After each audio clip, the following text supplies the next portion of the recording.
നിരന്തരം സോഷ്യൽ മീഡിയയിൽ വന്നിട്ട് ആത്മഹത്യാ ഭീഷണി മുഴക്കുന്ന ഒരു ഊടായ്പ് ഹണി ട്രാപ്പുകാരി. ഇവർക്ക് ശരിക്കും മാനസിക രോഗത്തിനുള്ള ചികിത്സയാണ് ആവശ്യം. അവരുടെ കൂടെ അവരുടെ 2 കുട്ടികളുണ്ട്. കുട്ടികളുടെ ജീവന് തന്നെ ആപത്താണ്. കുട്ടികളെ പരസ്യമായിട്ട് സോഷ്യൽ മീഡിയയിലൂടെ വന്നിട്ട് കൊല്ലും എന്നാണ് അവർ പറഞ്ഞിരിക്കുന്നത്. കുട്ടികളുടെ ജീവന് ഭീഷണിയായിട്ട് ഈ സ്ത്രീ സോഷ്യൽ മീഡിയയിൽ വന്ന് പരസ്യമായിട്ട് വീഡിയോയിലൂടെ പറഞ്ഞിരിക്കുകയാണ്.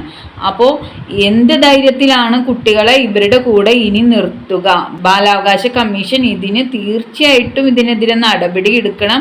ഗവൺമെന്റ് ഇതിൽ ഇടപെടണം. കാരണം നിരന്തരം 2-3 പ്രാവശ്യം സോഷ്യൽ മീഡിയയിലൂടെ വന്നിട്ട് ആത്മഹത്യാ ഭീഷണി മുഴക്കിക്കൊണ്ട് ഒരു സ്ത്രീ നിരന്തരം ചെയ്യുവാണ്. 1-ൽ കൂടുതൽ തവണ സോഷ്യൽ മീഡിയ കൂടെ ആത്മഹത്യ ഭീഷണി മുഴക്കുന്നുണ്ടെങ്കിൽ ശരിക്കും ഇവർക്ക് മാനസികമായിട്ട് പ്രശ്നമുണ്ട്.